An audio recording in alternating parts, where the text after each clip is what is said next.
안녕하십니까? 낭독의 시간입니다.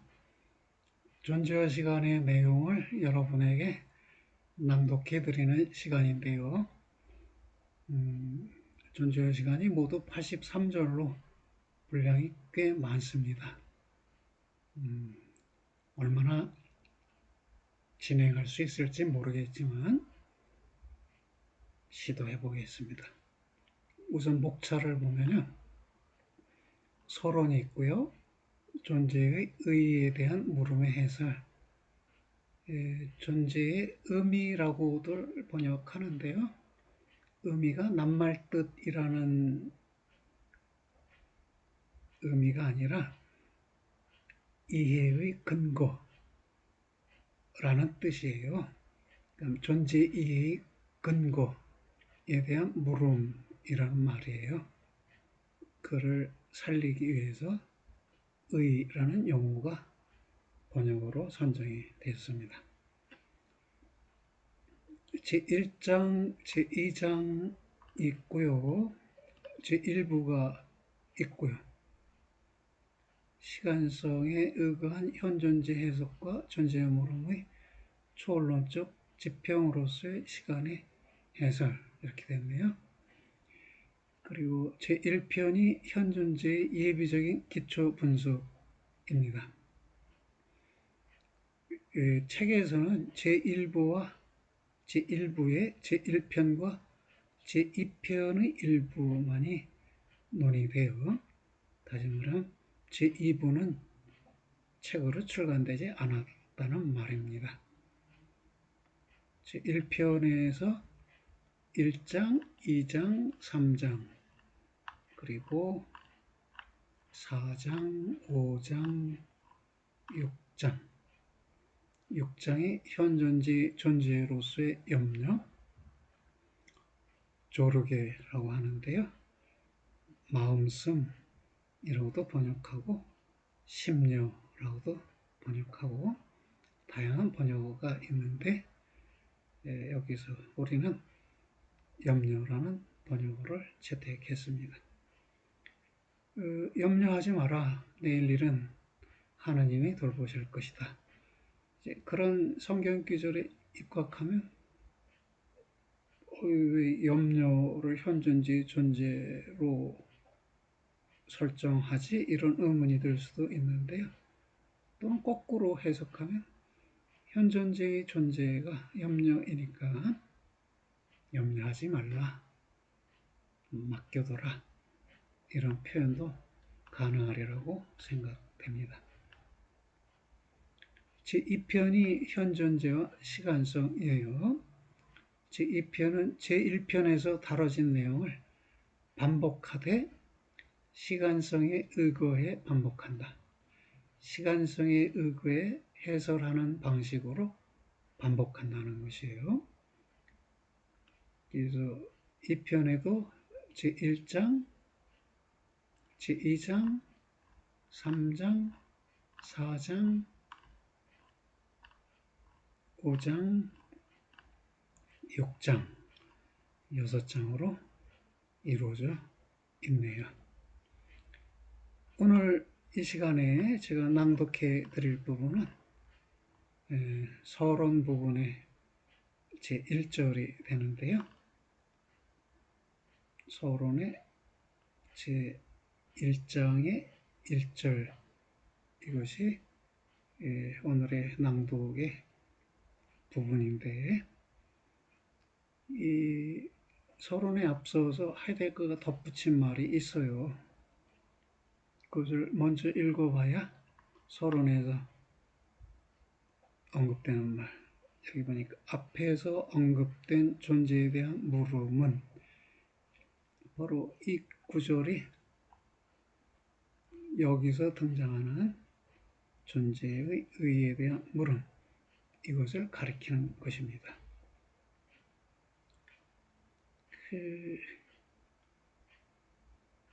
히라보로 쓰였네요. 또 그냥 아시는 분은 잘 알겠고 모르는 분은 모르는 대로 넘어가도 되고요. 두드려 맞춰서 이해하는 방식도 있습니다. 델론 그러면 분명하다 이런 것이니까 분명하다라는 말로 시작하는구나 이렇게 생각할 수 있고요. 여기 보면 세마이네임 의미하다 이런 말이고요. 호포탄 온 그랬네요. 온 이게 존재자이고요. 뭐 등등 이렇게 나와 있습니다. 하이데거 자신이 번역어를 제시했는데요. 이렇습니다. 왜냐하면 분명 당신들은 이미 오래전부터 당신들이 존재하는 온 독일어로 자이언트라고 했는데요. 이라는 표현을 사용할 때 당신들이 본래 뜻한 것과 친숙해 있기 때문이다. 그렇지만 우리는 그것을 한때 과연 이해한다고 믿었었지만 그러나 지금은 우리가 당혹감에 빠져 있기 때문이다.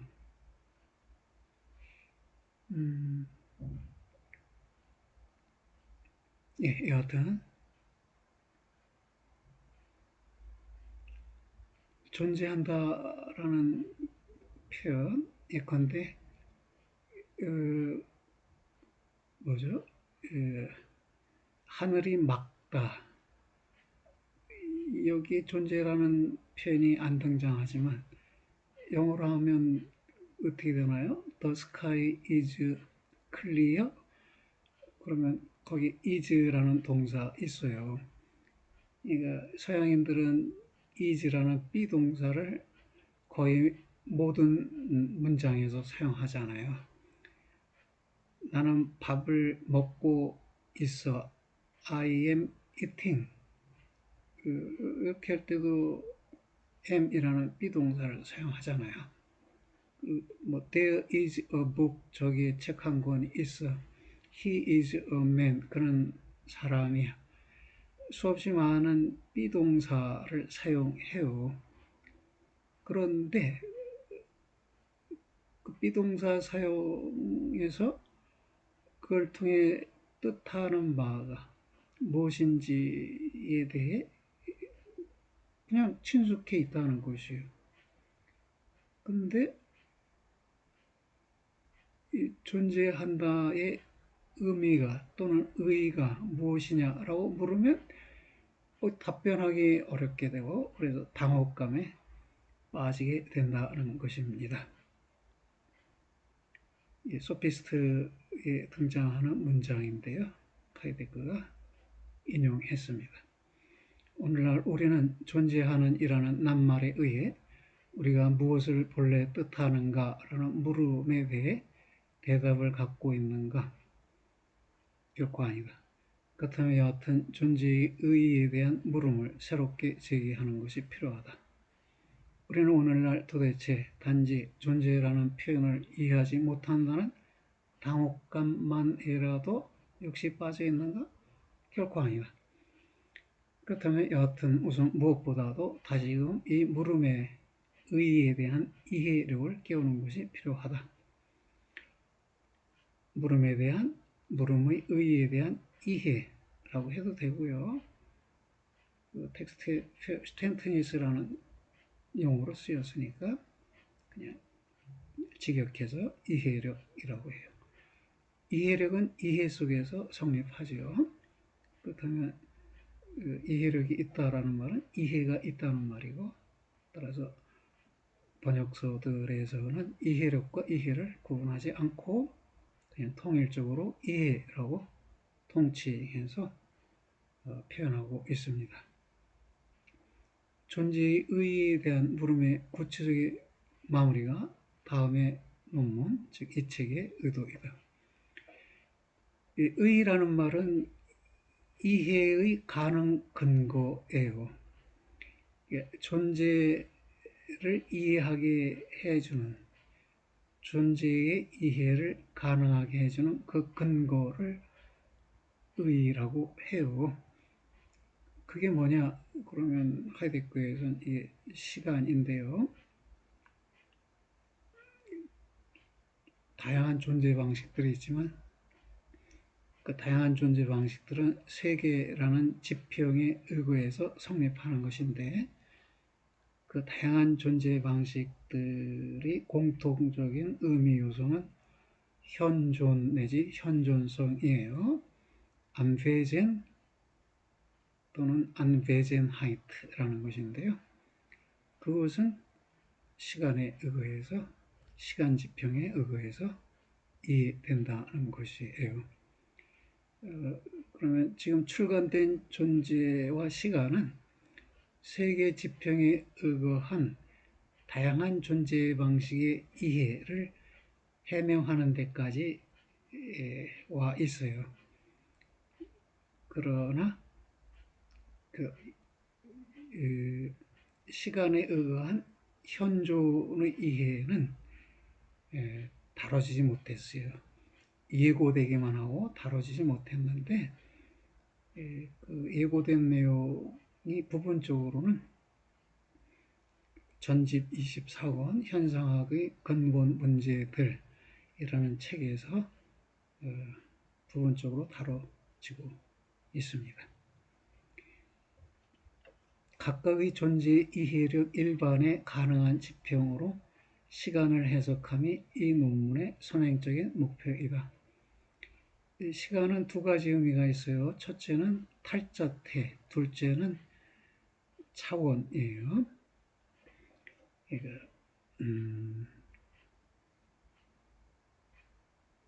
내가 미래의 것을 생각하면요.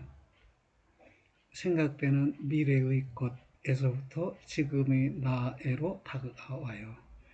그리고 과거의 것을 생각하면요. 생각된 과거의 것에서부터 지금의 나에로 되돌아와요.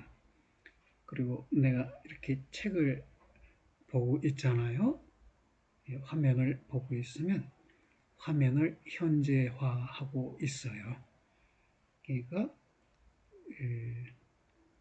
미래의 것으로부터 지금의 나에로 다가오는 것을 도래라고 하고요. 과거의 것으로부터 지금의 나에로 되돌아오는 것을 기존이라고 해요.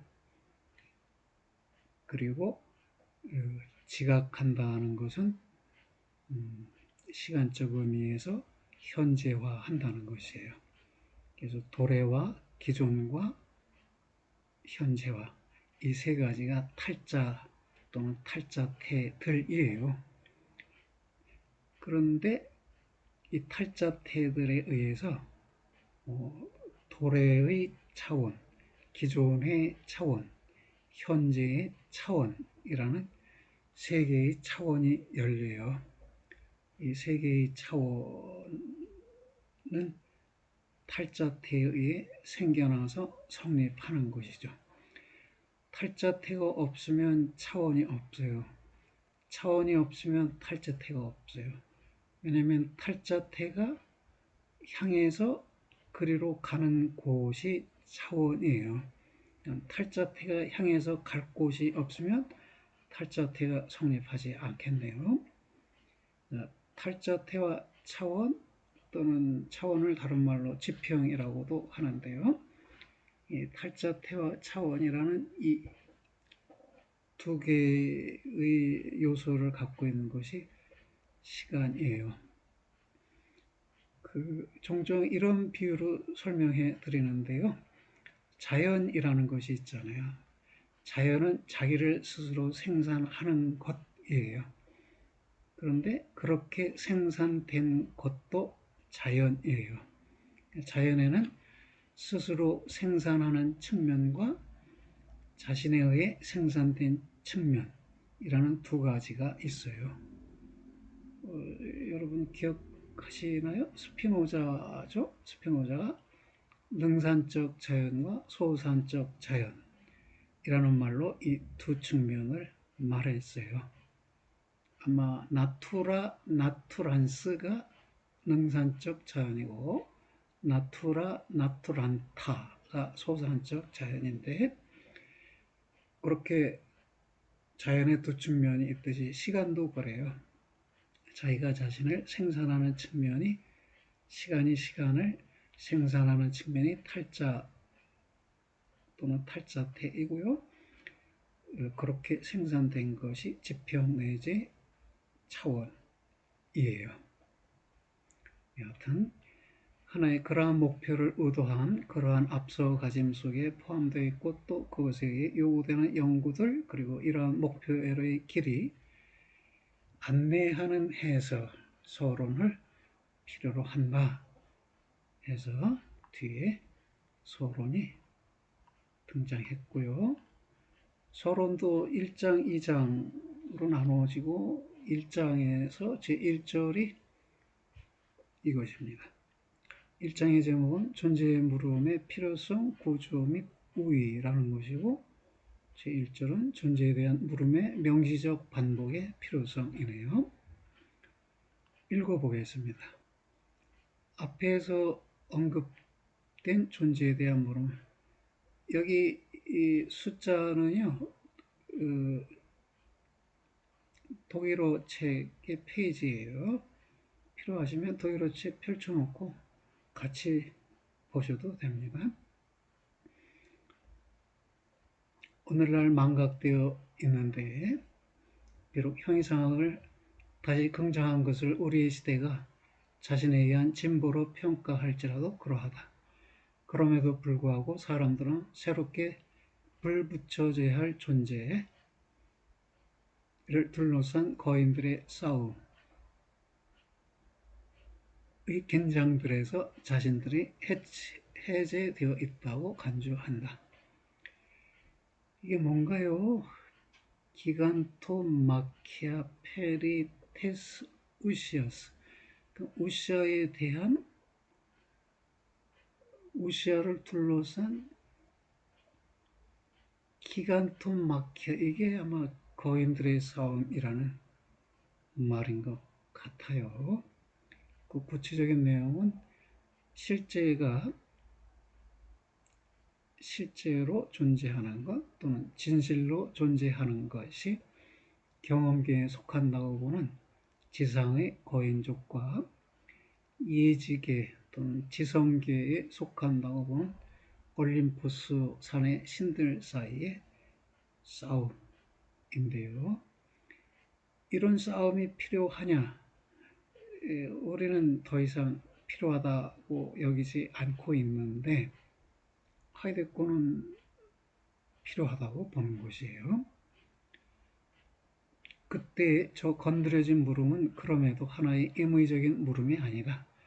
그 물음은 플라톤과 아리스토텔레스의 탐구함을 숨가쁘게 하였지만 물론 역시 그때 이후로는 침묵하는데 현실적 연구의 주제적인 물음으로서는 침묵한다. 그래서 더 이상 주제적으로 현실적으로 연구되지 않고 있다는 것이에요. 하이데거가 주제적으로 연구했죠. 그게 여러분이 지금 읽고 있는 이 책입니다. 그 두 사람이 획득한 것은 다양한 변동들 및 덧칠들 속에서 해결의 논리학에 이르기까지 자신을 고수했다. 그리고 일찍이 사회의 최후의 긴장 속에서 현상들에서 비록 단편적이고 또 최초의 시도들 속에서 쟁취되었던 것은 오래전부터 사소하게 되어 있다. 그러니까 아리스토텔레스와 플라톤이 존재가 무엇이다 라고 해명해 냈는데 그런 해명은 쟁취된 것이라는 것이에요. 왜냐하면 보통의 상식에게는 불필요한 것이고 은폐되어 있는 것인데 은폐로부터 탈은폐로 밝혀낸 것이니까 그걸 쟁취되었다 이렇게 표현했는데요. 그것 역시 사소하게 트리비얼한 것이 되어버렸다는 것이에요. 물론 철학과 내에서는 사소하게 되어 있지 않겠지만 철학과 밖에서는 사소하게 되어 있고 또 뭐 철학과 내에서도 이미 영미 철학, 분석 철학의 우위 속에서는 사소하게 되어 있다. 이렇게 말할 수 있겠습니다. 이것뿐만이 아니다. 존재의 해석을 위한 그리스적 발단들의 집안 위에서 하나의 독단이 곧 존재의 의의에 대한 물음을 불필요한 것으로 설명할 뿐 아니라 더욱이 그 물음을 소홀히 하는 것을 용인해주는 독단이 도그마가 양성되었다. 길러졌다. 사람들은 말한다. 존재는 가장 일반적이고 가장 공허한 개념이다. 그러한 개념으로 존재라는 개념은 각종의 정의하려는 시도에 저항한다. 이러한 가장 일반적이고 따라서 정의 불가능한 개념은 역시 하나의 정의를 필요로 하지 않는다. 누구나 그 개념을 부단히 사용하고 무엇을 그가 갖게 그것에 의해 뜻하는지를 역시 이미 이해한다. 이로써 숨겨져 있는 것으로 고대의 철학함을 동요 속으로 내몰았고 또 그 속에 유지했던 것은 하나의 태양처럼 밝은 자명성이 되어 있는데 그것에 대해서 여전히 묻는 사람은 하나의 방법적 오류를 범한 것으로 책망받는 식으로 그렇다. 그렇죠. 있는 게 무슨 의미냐라는 물음을 우리는 묻지 않죠. 우리는 있냐 없냐 거기까지만 묻죠. To be or not to be, that is the question. 그게 상식이 되어 있지요. 그 다음에 있다라고 답변했을 때 어떻게 있느냐, 무엇으로 있느냐에 대해서 더 이상 묻지 않는다는 것이요. 책상이 있어요. 어떻게 있어요? 쓸모를 지닌 채 있지요. 용재성을 지닌 채로 있어요. 새들이 있어요. 어떻게 있어요? 생명을 지닌 채로 있어요. 스스로 자기 삶을 자발적으로 전개하는 방식으로 있어요. 1, 2, 3, 4와 같은 수도 있고 삼각형, 사각형 같은 도형도 있어요. 수와 도형은 존속하지요. 또는 영원히 존재한다 라고도 말하지요. 그 도형이 존재하는 방식은 존속한다는 방식이에요. 그것은 책상이 쓸모있게 있다는 방식이나 새들이 자율적으로 살아가며 생명을 지닌 채 있다라는 방식과는 달라요. 이런 각각의 존재자들이 가진 고유한 존재 방식, 그게 잊혀져 있다는 것이에요. 잊으면 어떠냐? 뭐 잊어도 돼요. 잊으면 별 관심 없이 살 수 있지만 잊지 않으면 어떠냐? 잊지 않으면 세상 보는 눈이 달라져요. 어떻게 해요? 동식물을 생명을 지닌 것으로 봐요. 수와 도형을 지속적인 것으로 봐요. 책걸상을 쓸모를 지닌 것으로 봐요. 망가진 책걸상은 쓸모를 잃어버린 단순한 전제자, 눈앞에 단지 존재하는, 줄여서 전제하는 전제성이라는 존재 방식을 가진 것으로 봐요. 각각의 존재자가 가진 고유한 존재 방식을 알아차려 주는 것이 그 존재자에 대한 예의가 아니냐, 이렇게 말해 볼 수 있겠죠. 그런 예의를 갖출 때 삶이 풍요로워질 수 있습니다. 여하튼 이러한 연구의 시작에서는 부단히 새롭게 존재에 대한 물음의 필요 없음을 심고 돌보는 선입견들이 자세히 상론될 수는 없다. 그 선입견들은 그 뿌리를 고대의 존재론 자체에 두고 있다. 고대의 존재론은 다시금 존재론적 근본 개념들이 거기에서부터 생겨나 있는 그 집안과 관련해서, 그리고 범주들의 또 이것들의 완전성에 증명해지는 적절성과 관련해서 미리 해명되고 답변된 존재에 대한 물음을 실마리로 해서만 충분하게 해석될 수 있다. 존재론적 근본 개념들은 현재에 있느냐 없느냐라는 이 현재라는 시간적 관점에서 생겨났어요. 그래서 고대의 존재론도 존재를 현존이라고 봐요. 우시아라고 보았는데 우시아의 근본적 의미가 현존이에요. 하이데크의 비판은 시간이 3차원인데 1차원적으로 존재를 이해했다. 그 결과가 우시아다.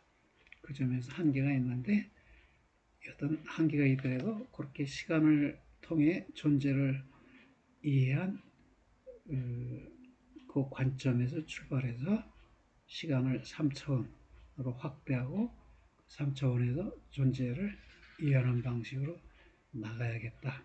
그래야만 존재자가 개별적 존재자가 아니라 전체 속에서의 존재자, 세계 속에서의 존재자로 이해되고 그래야만 인간이 개별적 존재자와 교섭하는 사람이 아니라 세계 속에서 세계에 의거해 존재자를 이해하고 존재자를 세계 속에 내세워서 세계를 반영하는 존재자로 머물게 할 수 있다라는 것입니다. 따라서 우리는 선입견의 논의를 진행하되 이를 통해 존재의 의의에 대한 물음의 반박의 필요성이 납득할 만하게 되는 정도로만 진행하려고 한다. 그런 선입견들의 세 가지는 다음이다. 많이 들어보셨죠? 이 세 가지 그 책의 제일 앞부분에 나오는 것이라 이 세 가지는 여러분이 흥미롭게 읽어보셨을 것으로 생각됩니다. 첫째 선입견은 존재는 가장 일반적인 개념이다. 1차적으로 파악되는 것은 존재이고 이것의 이해는 어떤 사람이 파악하는 모든 것 속에 포함되어 있다. 그렇죠? 책상도 존재하는 책상이고 골상도 존재하는 책상이고 새도 존재하는 새이니까 존재는 모든 것 속에 포함되어 있고 그렇다면 존재는 가장 일반적인 개념이다. 존재의 이해력은 각기이미 한 사람이 이러한 존재자에 입각해 포착하는 모든 것 속에 함께 포함되어 있다. 그러나 존재의 일반성은 유의 일반성이 아니다. 일반적 개념인 듯한데 그렇다면 이 존재도 유와 종이라고 할 때 유 개념이냐 가tum이냐 아니다라고 했네요. 존재는 존재자가 유와 종을 따라서 개념적으로 분절화되는 한도에서 존재자의 최고의 영역을 한정하지 않는다. 뭐 한정한다고 볼 수도 있는데 그때의 존재는 그 논리적인 개념이고 존재론적인 개념은 아닌 것이네요. 존재는 유가 아니다. 어디서 나온 말인가요? 우테토온 게노스가 유라는 말이고요. 온이 존재라는 말인데 토온, 더빙 is not genus 이런 말이네요. 존재의 일반성은 유에 부합하는 모든 일반성을 넘어선다. 존재는 중세 존재론의 표시에 따르면 하나의 초월적인 것이다. 하나의 사안 내용적인 최고의 유 개념들의 다양성과 대비되는 이러한 초월적 일반자의 통일성을 아리스토텔레스는 이미 유비의 통일성으로 인식했다. 책상에 있음과 골상에 있음과 강아지에 있음은 유비적으로 하나의 존재라고 말해질 수는 있지만 이때 존재는 논리적인 유는 아니고 오히려 개별 존재자를 초월하는 초월적인 것, 초월적 개념 이라는 것이네요. 사안 내용 쪽으로 자흐할티게 그랬는데요. 자흐할트, 자헤가 사안이라는 말이고요. 게할트가 내용이라는 말이에요. 자할트가 자해와 게할트의 합성어예요. 하이데거가 만들어 쓰는 용어예요. 그래서 이걸 사안 내용적 이렇게 번역을 했어요. 사안이라는 말은 문제거리라는 말이에요. 문제거리, 생각거리, 이야기거리. 거리가 사안이에요. 철학에서 사유의 사안, 그러니까 사유의 생각거리 뭐냐 그러면 하이데거는 존재다 이렇게 답변하겠죠. 여하튼 사안 내용의 생각거리 내용 3. 최고의 유개념들의 다양성과 대비되는 이런 초월적 일반자의 통일성을 아리스토텔레스는 유비의 통일성으로 인식했다. 이 말은 아리스토텔레스는 존재를 유비적 개념으로 이해했다는 것이에요. 존재의 있음과 죄송합니다. 책상의 있음과 걸상의 있음은 서로 다르죠. 다르죠? 다른데도 비슷한 점이 있으니까 존재가 책상에도 속하고 걸상에도 속한다. 이렇게 말할 수 있는 것이네요. 중세 철학에서는 하나님의 있음과 천사의 있음과 인간의 있음과 동식물의 있음이 다 다른데도 다 같이 있음이라고 불리잖아요. 이럴 때 그럼 있음이라는 용어를 어떻게 이해하느냐? 유비적으로 이해한다. 그런 말이네요. 가족 유사성 개념을 떠올리는 분도 있을 테고요. 네, 그렇게 이해하셔도 됩니다. 이러한 발견과 더불어 아리스토텔레스는 플라톤의 존재론적 물음 제기의 모든 의존성에도 불구하고 존재의 문제를 하나의 근본적으로 새로운 토대 위에 세웠다. 물론 그도 역시 이러한 초월적인 것과 최고의 유개념들 사이의 범주적 연관들의 어두움을 밝게 하지는 못하였다. 범주적 연관들의 어려움 그랬네요. 초월자로서의 존재와 최고의 유개념들 사이의 연관을 밝히지 못했다는 것이네요.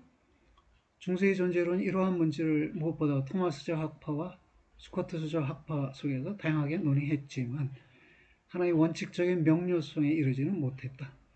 그리고 결국에 헤겔이 존재를 무기종적인 직접자, das unbestimmte unmittelbare로 규정하고 이러한 규정성을 그의 논리학의 모든 더 나아간 범주적 해설들의 밑바탕에 놓았을 때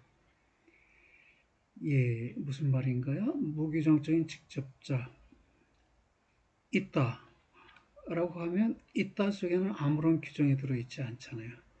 어떻게 있느냐, 무엇으로 있느냐라는 규정이 없어요. 그리고 직접자라는 것은 운미텔바레 매개되지 않은 것이라는 말이니까 매개적 규정이 없는 것이라는 말이고요. 달리 말하면 직접자는 직관된 것 이런 말이에요. 사유된 것이 아니라 개념적으로 사유된 것이 아니라 단지 직관된 것을 직접자라고 해요. 존재는 아무 규정이 없고 그냥 직접 직관된 것이다.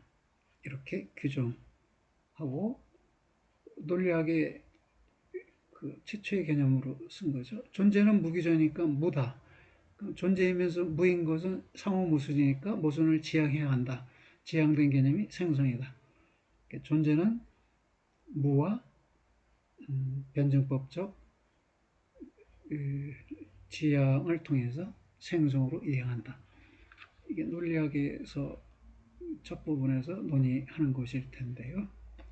이때 그는 고대의 존재론과 동일한 시선 방향 속에서 자신을 유지하는데 단지 그는 아리스토텔레스에 의해 이미 제기된 문제를 곧 사안 내용적인 범주들의 다양성에 대비되는 존재의 통일성의 문제를 손에서 놓아버리는 식으로만 그렇다. 유비적 존재로서의 존재의 통일성 문제를 해설하지 않고 그냥 논리적 차원에서 무규정적 직접자로 설정하고 논의를 시작한다는 것이네요.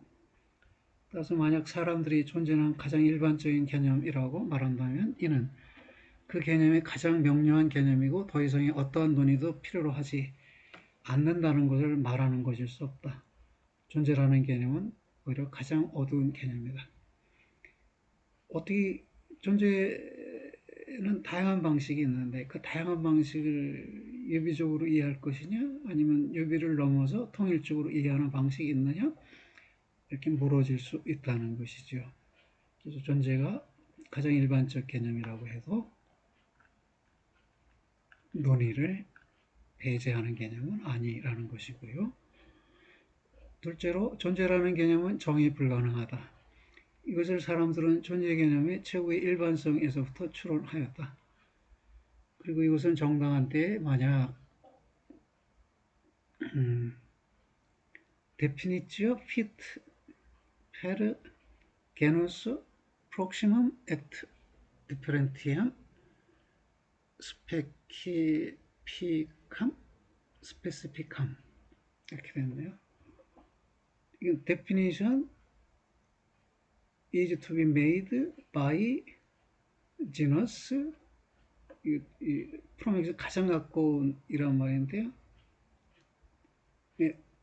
differentiam specificam 스페시스 종이라는 말의 그 변형이네요. 이건 디퍼런스 차이라는 말이에요. 종의 차이. 종의 차이와 가장 가까운 유를 통해서 정의가 이루어진다. 이런 말이네요.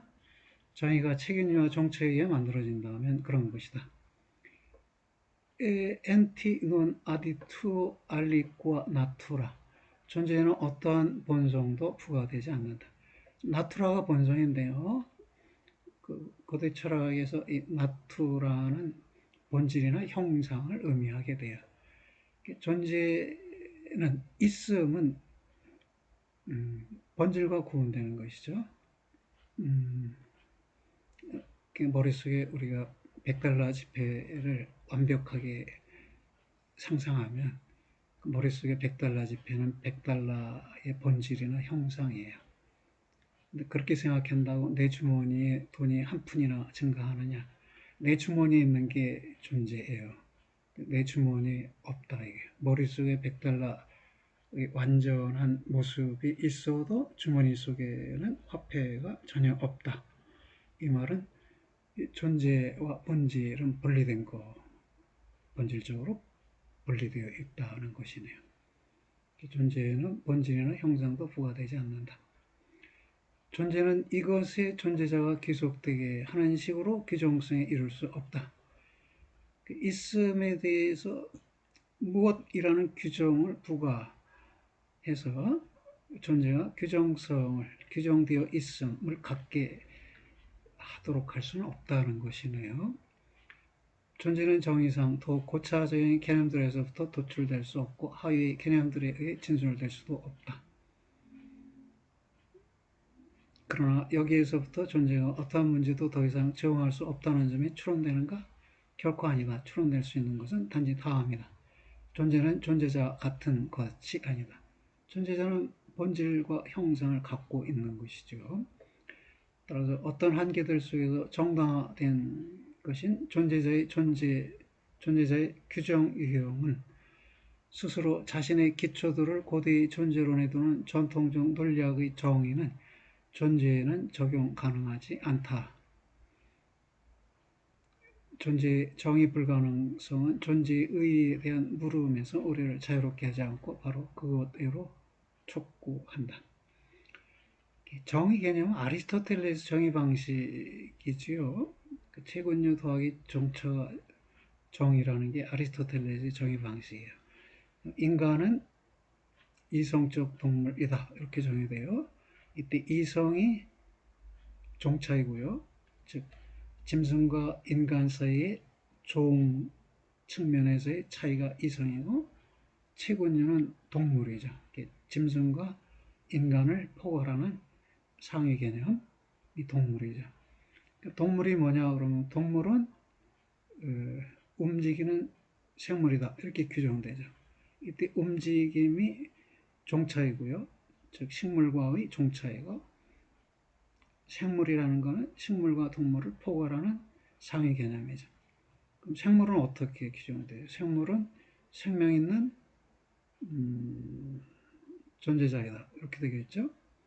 이때 생명은 무생물과의 종차이고, 존재자는 무생물과 생물을 포괄하는 상위 개념이네요. 근데 이 존재자라고 제가 말씀드렸지만, 이 존재자라는 말은 영어 표현에서는 그냥 존재예요. 서양식 피업에서 존재. 그럼 존재를 정의해봐라. 그럼 어떻게 존재에 대비되는 게 있어야 하잖아요. 뭔가요? 그럼 존재에 대비되는 게 뭡니까? 그럼 존재와 무 사이의 종차는 뭔가요? 있나요? 종차가 있으면 그건 존재에 속할 것이에요. 그렇죠? 그리고 존재와 무의 상위 개념이 있나요? 존재와 무를 포괄하는 상위 개념? 상위 개념이 있어야 종차와 더불어 정의를 성립시키잖아요. 그러니까 존재를 정의해봐라 그러면 존재의 종차가 있어야 하는데, 무와의 종차가 뭐냐? 글쎄요. 상위 개념이 뭐냐? 글쎄요. 종차도 찾아지지 않고 상위 개념도 찾아지지 않는다면 존재는 정의 불가능하다. 이렇게 논리적 차원에서 말해질 수 있지만, 이런 정의 불가능성이 존재의 의에 대한 물음, 존재의 다양한 방식들의 이해 근거에 대한 물음에서 우리를 면제시키는 것은 아니라는 것이네요. 존재는 자명한 개념이다. 세 번째네요.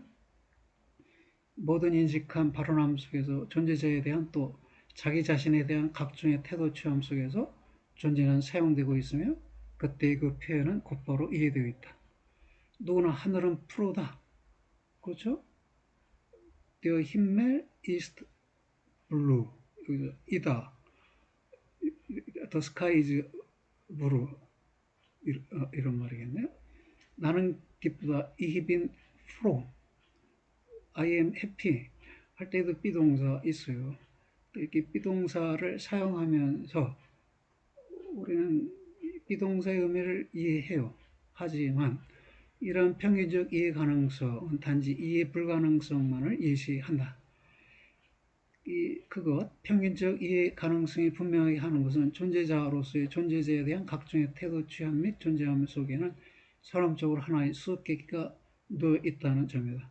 우리가 각기 이미 하나의 존재 이해력 속에 살아가고, 동시에 존재의 의의가 어둠 속에 쌓여 있다는 점은 존재의 의의에 대한 물음을 반복할 원칙적인 필요성을 논증한다.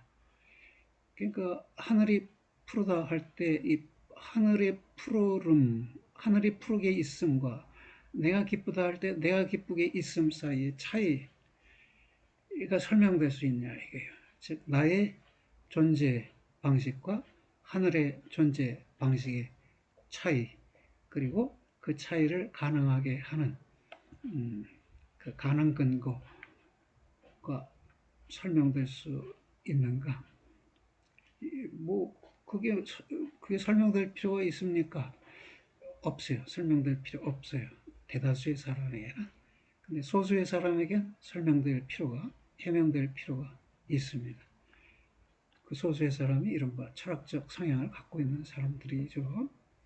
철학의 근본 개념들의 주변에서, 그리고 심지어 존재라는 개념과 관련해서 자명성을 원용하는 것은 하나의 의심스러운 절차인데, 만약 사실상 자명한 것이, 그리고 단지 이것만이 곧 공동적 이성, 마인의 표 눈프트의 비밀스러운 판단들, 칸트의 표현이에요. 이것이 분석론의 명시적인 주제로 되어야 하고 또 주제로 남아 있어야만 한다는 그런 것이다.